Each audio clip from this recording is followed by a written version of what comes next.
앞부분하고 연결돼서 앞부분에는 농사 짓는 농부가 수고하는 것을 설명하고 있습니다.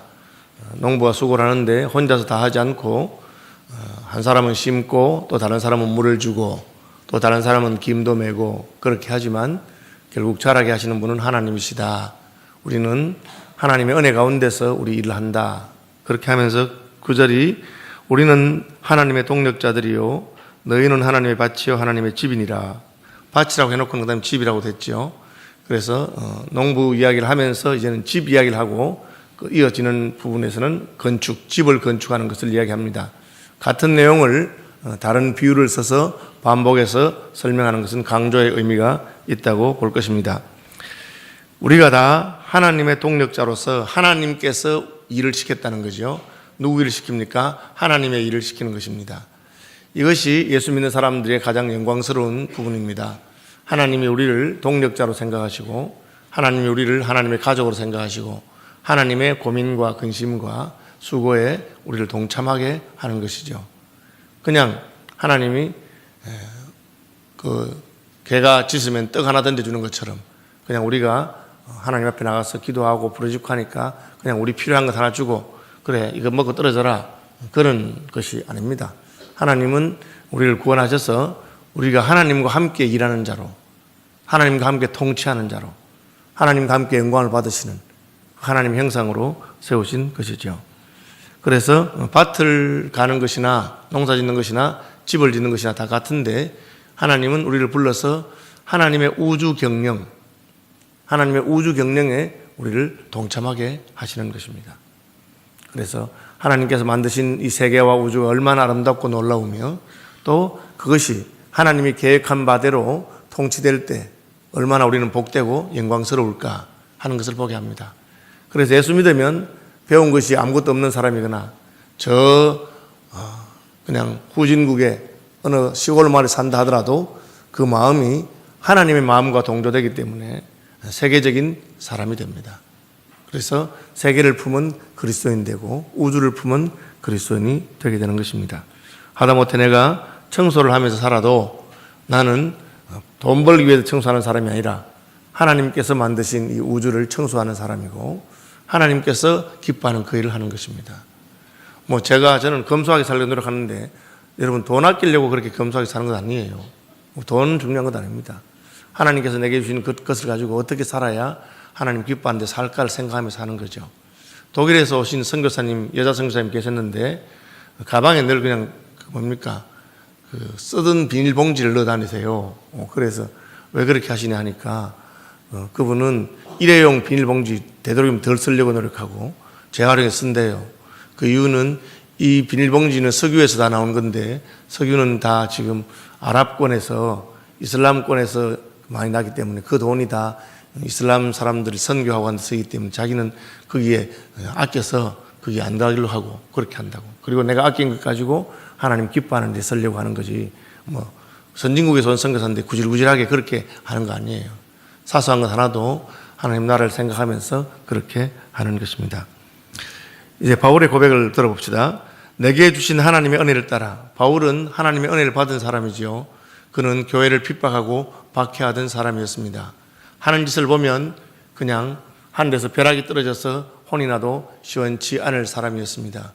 교회를 핍박하고 스데반을 돌로 때려 죽일 때 옆에 있었습니다.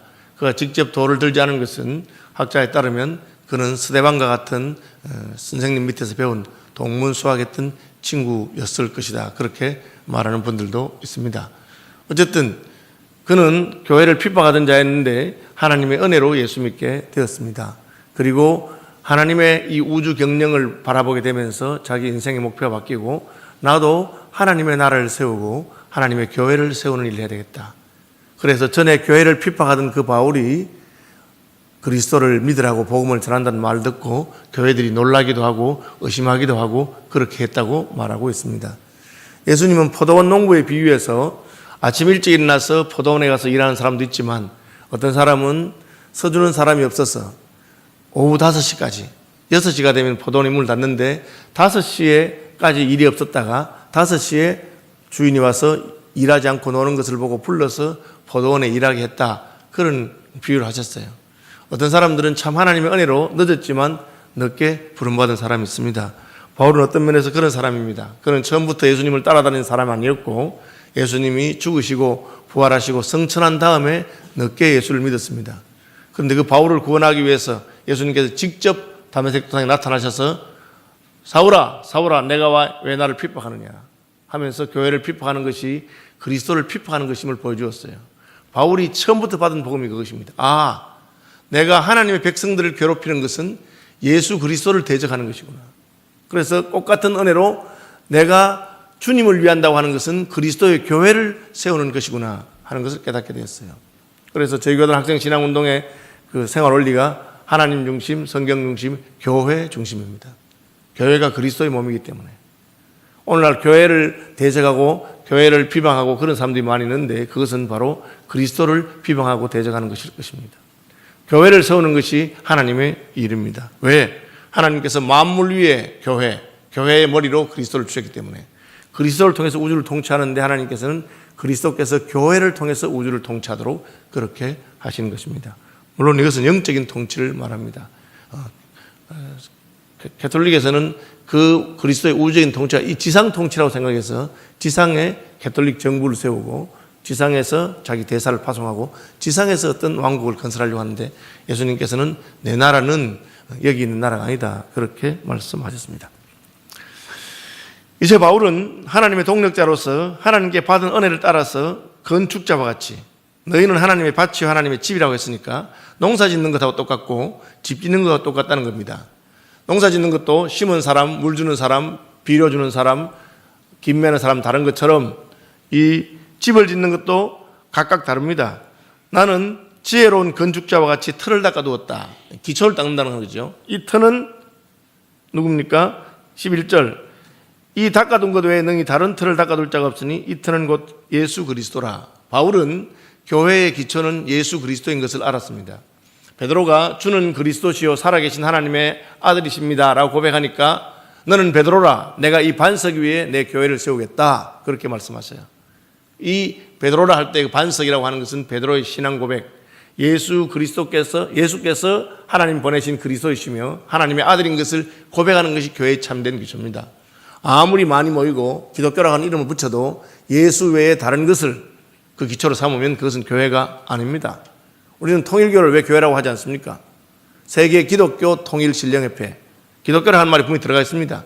그러나 그들의 기초는 예수님이 아니고 문선명이라고 하기 때문에 예수 그리스도가 우리의 기초이십니다. 하나님 보내신 하나님의 아들 예수 그리스도가 교회의 기초인 것입니다. 예수님을 주로 고백하는 사람들 이 모일 때 교회가 되는 거예요. 교회 가보니까 재미있고 좋다, 사람도 좋고 내가 우리 사교 클럽의 하나로 그냥 교회를 생각하고 올 수가 있습니다. 그러나 그런 사람들이 모인 모임은 교회는 아닙니다. 그냥 재미있는 클럽이죠. 뭐 그런 클럽이 있어서 나쁠 것도 없지만 그러나 하나님께서 세우신 기초는 아닙니다. 우리가 교회 멤버가 되는 것 세례받을 때 뭘 물어봅니까? 예수 그리스도께서 하나님의 아들이심을 믿고 그분이 당신의 구주인 것을 믿느냐. 그 고백이 참 중요한 것입니다. 우리나라는 자유로운 나라니까 그런 고백이 그냥 뭐 쉽게 보이죠. 제가 오늘 아침에 보니까 세계에서 핍박이 가장 심한 나라 5나라, 아프가니스탄, 파키스탄, 그죠? 그런 나라들을 보니까 심지어 예수를 주라고 믿는다고 고백만 해도 테러를 당하고 예수가 하나님의 아들이라고 고백하면 신성모독이라고 그냥 죽임을 당하는 그런 나라들도 있습니다. 바울이 복음을 전하는 그런 시대에도 로마 황제는 자기가 주인이고 자기가 황제고 자기가 왕이라고 했는데 예수 믿는 사람들은 아닙니다. 우리의 주는 예수 그리스도이십니다 하는 고백으로 수많은 사람들이 사자밥이 되기도 하고 수많은 사람들이 화형주에서 불에 타 죽기도 했습니다. 어쨌든 교회의 기초는 예수 그리스도이십니다. 이것이 분명해야 됩니다. 목사가 아닙니다. 교회의 기초는 우리 조직도 아닙니다. 어떤 사람들은 자기가 개척했다고 해서 그 교회를 마치 자기 교회인 것처럼 착각하는 사람들이 있습니다. 그렇게 하면 안 됩니다. 제가 들은 이야기입니다. 어떤 분은 미국에서 교회를 개척해서 장로님, 권사님 가정인데 교회를 아주 잘 세웠습니다.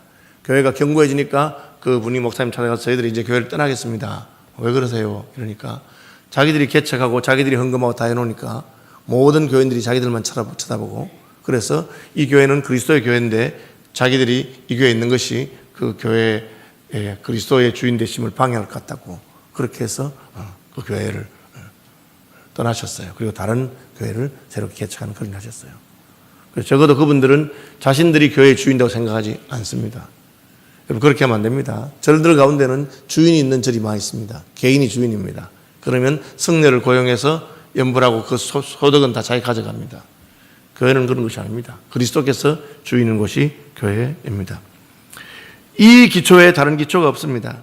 그러나 바울 혼자서 교회를 다 세운 것은 아닙니다. 나는 심었고 아볼로는 물을 준 것처럼 바울은 최전방 사역자로서 교회가 없는 곳에 교회를 개척하는, 오늘날로 말하면 개척 선교사의 사명을 감당했습니다. 다른 사람의 터에 내가 집을 짓지 않겠다. 다른 사람이 복음을 전하는 것 말고 아직 복음이 전해지지 않은 곳에 가서 예수의 복음을 전가하겠다. 그런 마음으로 바울은 사역했던 사람입니다. 바울의 뒤를 이어서 아볼로라든지 또 디모데라든지 디도라든지 그런 사역자들이 바울 선생님이 전도한 사람들을 말씀으로 잘 기르고 교회를 세우고 또 장로가 세워지는 그런 일이 있었습니다. 한국 교회도 개척 사역자로서 바울처럼 토마스 선교사님 같이 순교한다든지 또 아펜젤러라든지 또 많은 분들, 언더우드 가문이라든지 그런 분들이 와서 복음을 전하고 교회를 세우셨습니다. 그리고 그 뒤를 이어서 또 많은 목회자들과 순교자들이 교회를 세워갑니다. 한 사람이 한 것이 아닙니다. 서울시민교회도 마찬가지죠. 목사만 해도 제가 벌써 6번째 담임 목사가 됩니다. 하나님께서 여러 사역자들 또 수많은 장로님들과 그리고 헌신된 분들을 통해서 교회를 세워나갑니다. 이때 조심할 것이 있습니다. 왜? 여러 사람이 같이 하기 때문에 이게 그냥 일관성이 없거나 앞뒤가 안 맞을 수 있죠. 그래서 뭘 합니까? 설계도를 따라서 세웁니다. 그렇죠. 그래서 여호와께서 집을 세우지 아니하시면 세우는 자의 수고가 헛되다. 가장 지혜로운 솔로몬은 그렇게 고백했어요. 그 고백이 뭡니까? 아니 하나님이 무슨 집을 짓습니까? 솔로몬이 성전을 지었습니다. 그러나 솔로몬이 지은 건 아니죠. 일꾼들이 지었습니다. 그런데 왜 하나님이 집을 짓는다고 합니까? 왜 솔로몬은 성전을 합니까? 솔로몬이 돈을 대고 건축주로 지었지요. 그런데 솔로몬은 왜 자기 성전을 하지 않고 여호와께서 집을 짓는다 했을까요? 하나님이 주신 설계도를 따라서.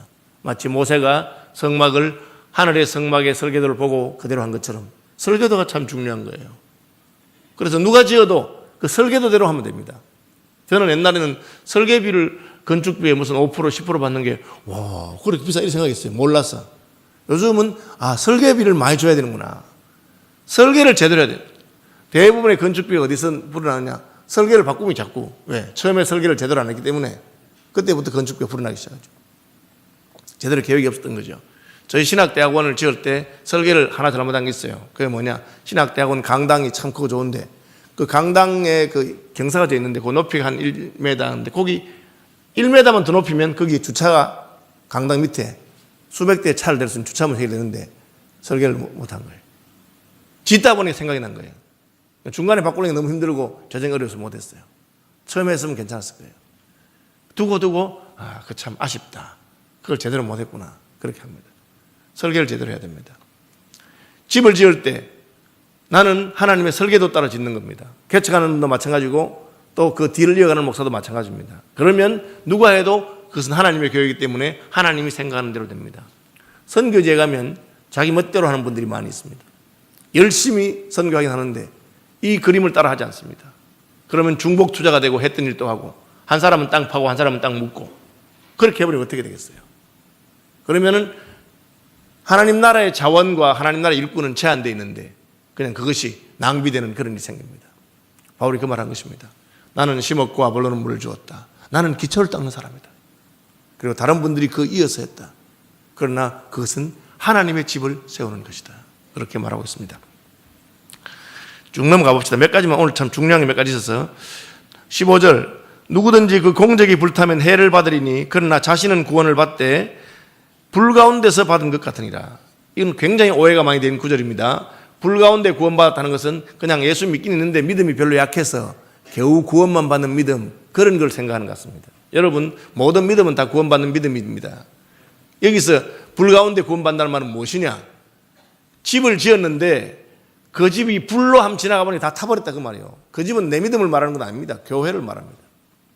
예수 믿어 구원받았는데 하나님의 교회를 위해서는 아무것도 안 했으면 그 사람은 부끄러운 구원받는 사람이나 마찬가지란 말이에요. 예수 믿어서 구원을 받았으면 하나님의 나라를 세우는 일에 뭐라도 해야 되는 거죠. 남이 세워놓은 교칙교회, 남이 세워놓은 예배당, 남이 다 헌신한 데다 그냥 자기 앉아서 예배만 드리고 자기 구원만 받았다 그 말입니다. 믿음이 구원받을 믿음이 작아서 그냥 겨우 구원받다 그런 뜻이 아닙니다. 우리의 믿음은 하나님 예수 믿으면 다 구원받습니다. 그런데 그 믿음을 가지고 자기 자신만을 위해서 쓴 사람입니다. 그 믿음을 가지고 이 지혜로운 건축자와 같이 집을 짓는 일에 동참하지 않았습니다. 자기는 한 게 아무것도 없어요. 혹은 뭘 했어도 금이나 은과 같은 귀한 것을 하지 않고 풀이나 집과 같은 걸 했습니다. 흉내는 냈다는 거죠. 여러분, 오늘날은 교회에 헌금하는 것조차도 말하면 많은 사람들이 뭐 교회가 그런 얘기 하느냐 그렇게 말하는 사람이 있습니다. 저는 말하지 않습니다. 말할 필요가 없어요. 은혜 받은 사람은 그런 말 안 해도 다 알아요. 내가 없어서 못 드리고 진짜 있는 거 다 바치고 싶은데 없어서 못 드린 거죠. 주님 나라와 그 영광을 위해서, 하나님 기뻐하는 일 위해서. 그래서 내가 아끼고 그래서 내가 돈 버는 거예요. 뭐 하려고 내가 돈 모으고 하겠습니까? 하나님 기뻐하는 일 위해서, 선교를 위해서. 새 선교부에서 나보고 목사님 올해는 선교 헌금 작정을 잘 안 한다고. 제가 속으로 뭐 쓰는 거 귀찮아서 안 했겠지만 헌금하겠지 하던 분이 안 하겠나 뭐 그렇게 믿고 있습니다만은, 여러분 목사가 앞에 서서 선교 헌금 작정이 적게 들어와서 선교사들한테 보낼 돈이 없는데 그런 말이 나오는 게 얼마나 부끄러운 거예요. 여러분 진짜 저는 여러분들이 선교금 안 하면 제 돈 다 해서도 보낼 마음이 있어요. 특별하던 게 아니고 예수 믿으면 다 그런 마음이 있어요. 여러분 없었을까? 하나님 기뻐하는 일인데 그런 걸 말하는 것입니다. 그런데 그게 안 된 사람은 구원은 받았지만 아무것도 모르는 사람입니다. 만 가지 은혜를 받았습니다. 그리고 하나님께서 나를, 하나님 나라를 같이 경영하는 사람으로 불렀습니다. 우리 집사람이 나보고 어디 가서 감투 쓰지 마라 그랬고, 난 어디 가면 자꾸 날 보고 회장 맡겨 그렇게. 왜 맡기겠어요? 그러면 돈 쓸 일 있으면 저절로 돈이 나가게 돼 있어. 그래, 참 요즘 참 세상이 참 재밌다 뭐. 어쨌든 목사님 무슨 이사장님이 하면은 그건 안 할 수가 없어. 제발 좀 안 하려 했는데도 자꾸 시켜. 왜? 내가 거기 소속되어 있기 때문에. 우리가 교회에 소속된 것입니다. 그리스도께서 우리를 교회에 소속시켜 교회의 사람으로 만드셨어요. 여러분, 내가 자식을 위해서, 내 집을 세우기 위해서 얼마나 애쓰고 수고합니까? 그죠? 저도 부모님 일찍 세상을 떠나시고 우리 집안이 거의 망했다. 이제 그야말로. 동생들을 내가 길러야 된다. 이렇게 위해서 애 많이 썼습니다. 또 장학금 받으면서 대학 다녔습니다. 계속해서 아르바이트 하면서 공부했습니다. 어떻게든지 그래도 집안을 이렇게 되겠다 생각하죠. 여러분, 하나님의 교회가 여러분의 집이요, 영원한 처소요, 여러분이 그리스도의 것이라는 그런 확실한 믿음이 있으면 하나도 안 아깝습니다. 그게 없으면 구원은 받았는데 부끄럽게 받은 것입니다. 불 가운데서 구원받은 것입니다. 여기 집을 세운다는 것이 여러분 개인적인 무슨 믿음의 집을 하는 게 아니에요. 그리스도의 교회를 세우는 일에 네가 무엇을 했느냐? 하나님의 나라를 세우는 일에, 복음이 땅까지 전파되는 그 일을 위해서 뭘 했느냐? 그렇죠. 그러니까 닥터 피터슨 선교사님, 영국의 백만장자 아들인데 아버지가 한국 그 지저분하고 후진국에 선교 사람 안 가면 내 재산 미리 다 주겠다 했는데 그 재산 포기하고 한국에 오신 것입니다. 그리고 의사로서의 탄탄한 길을 포기하고 한국에 가난한 백성들을, 결핵 걸린 사람들, 그런 사람들 위해서 평생을 보내다 가셨어요. 귀한 분들이죠. 그렇기 때문에 하나님의 교회를 더럽히거나 해치는 것은 하나님 앞에 큰 벌 받을 것입니다. 26절, 너희는 너희가 하나님의 성전인 것과 하나님의 성령이 너희 안에 계시는 것을 알지 못하느냐? 누구든지 하나님의 성전을 더럽히면 하나님이 그 사람을 멸하시리라. 이 하나님의 성전은 교회를 말합니다. 그러면 이 성전을 더럽히거나 한다는 게 뭡니까? 성도를 실족해 하는 것을 말합니다. 예수님이 너희 중에 지극히 작은 자 중에 하나를 실족해 하면 연자맷돌을 목에 달고 그냥 바다에 빨리 죽는 게 나을 거다. 하나님이 얼마나 진노하시겠냐. 왜? 하나님이 한 영혼을 구하기 위해서 자기 아들을 십자가에 못 박으시고 찾도록 찾아다니고 한국에 복음이 전거되기 위해서 수많은 선교사들이 죽음을 각오하면서 복음을 전거해서 이렇게 교회가 세워지고 했습니다. 그런데 자기 기분 나쁘다고 다른 형제를 실족하게 하는 사람들이 있어요. 자기 좀 마음 상한다고 새신자들 마음을 상하게 하고 그렇게 하면 안 돼요. 여러분, 영혼을 한번 구원하려고 노력해 보십시오. 얼마나 힘든가. 오늘날 전도가 힘든 시대입니다. 하루 종일 복음을 전해도 한 명도 예수 안 믿는 그런 날이 많을 그런 시대입니다. 그런데 하나님 우리를 구원해 주셨습니다. 그 한 영혼을 구원하기 위해서 얼마나 우리가 애쓰고 힘써야 되겠어요. 저 여러 번 말했죠. 제가 대구 불꽃교회 있을 때 그 평생을 결혼하지 않고 여전사로 보낸 성은주 전도사님, 할머니 은퇴하신 전도사님이죠. 자기 오라버니 집안을 구원하기 위해서 자기 부모님이 받은 유산 전부 다 털어서 7천만 원, 30년 전에 7천만 원입니다. 그러니까 그 고집 세던 오빠의 마음이 감동돼가지고 예수께로 돌아왔어요. 그 결과로 그 진료는 목사님 사모님 되고 조카는 변호사 됐습니다. 판사하다 변호사 됐습니다. 그런데 얼마나 예수 삶인지 모릅니다. 여러분, 한 영혼을 구원하는 일이 얼마나 귀한 일이고 교회를 세우는 일이 얼마나 귀한 일입니까? 그런데 자기가 마음이 상하고 자기가 좀 사람들에게 인정 못 받는다고 교회를 흔들어 버려요. 그렇게 하면 안 됩니다. 교회를 세워야 됩니다. 물론 어떤 교회는 참 우리가 종교계에서 아는 것처럼 하나님의 교회라고 볼 수 없을 만한 그런 교회들이 있어요. 그러면 조용히 떠나서 하나님 기뻐하는 교회를 찾아가십시오. 주변에 아무도 그런 교회가 없다. 그러면 나라도 교회를 세워야 됩니다. 하나님 기뻐하는 교회를 세우는 것이 하나님 뜻이죠.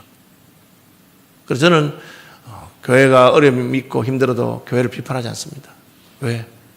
원래 그런 인간들을 불러다가 구원하셔서 하나님이 교회를 만드셨기 때문에. 원래 우리가 그런 인간들이에요. 그런데 하나님의 은혜가 부족하면 우리가 은혜를 사모하지 않으면 그렇게 돼요. 여러분, 목사도 은혜 떨어지면 이상해집니다. 평생을 그렇게 헌신하던 분이 은퇴하면서 돈 욕심내는 목사를 저 봤습니다. 부끄러운 거죠. 은혜가 떨어지면 그렇게 됩니다.